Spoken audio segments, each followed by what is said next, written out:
What has this, then? A midlife freshen up for the Bentley Continental GT, a visual nip-tuck that starts at the front bumper and finishes at the rear spoiler and does, well, not that much in between. Really? Really? As facelifts go, this is one of the more minor.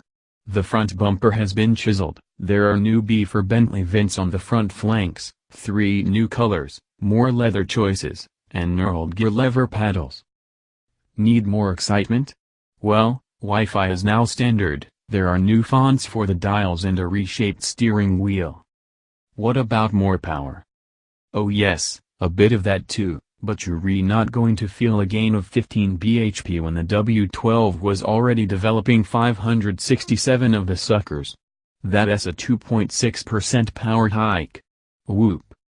The other engines remain where they were. The entry-level V8 has 500 bhp, the uprated V8 has 521 bhp, and the flagship W12 speed sticks on 626 bhp.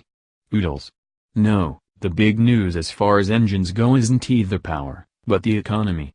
The W12 joins the V8 in having a cylinder shut-off system.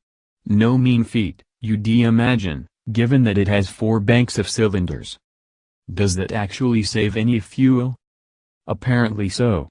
Due to the engine's massive torque, Bentley claims the 6.0-liter W12 can actually run as a 3.0-liter V6 quite a bit of the time.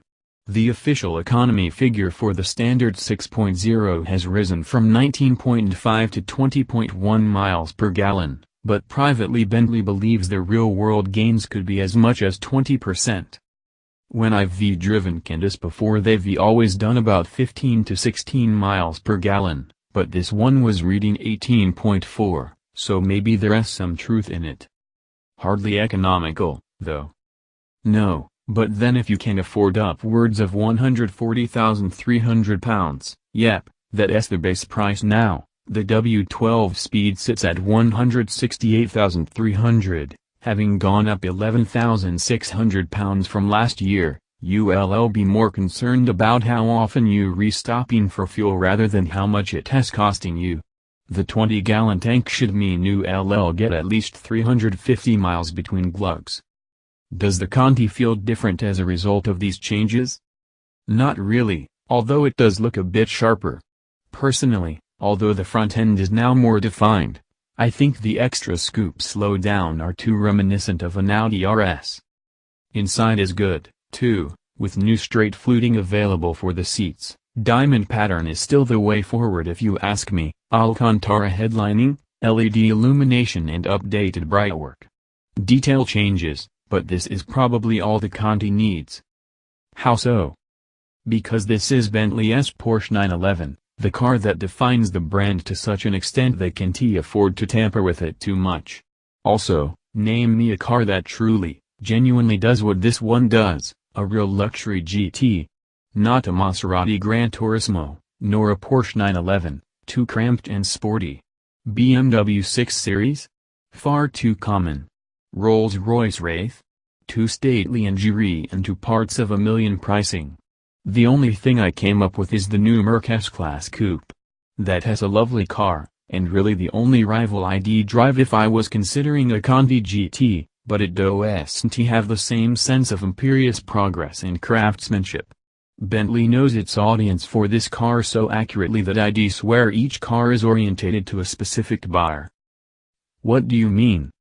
If you're young, have a V8, if you're old, a W12, and if you like to gad about in the spirit of a Bentley boy, have one with a suffix. Preferably speed. In all seriousness, the V8 is probably the pick of the range. It's so strong and has a good dollop of charisma. The W12 is massively smooth, but a bit too hushed and standard trim. The speed brings the noise and spirit back. It's deeply fast.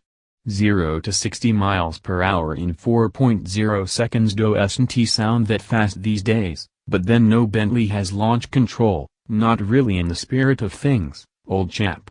Give this thing the ability to depart the line with 4,000 revolutions per minute on the dial and I bet you'd be looking at a sub-4 time. Once up and running, the W12 is mighty. and it's mighty everywhere from about 1,200 revolutions per minute on. There's just so much torque. It's loveliest in manual mode. Stick it in a high gear and 607 pounds-foot get to work on your lower spine. But the V8 TES is the one to have? It is if you like driving. It manages its weight better than the W12, and does a passable impression of sportiness. The body control is exceptional for something weighing over 2.2 tons. Until something goes wrong.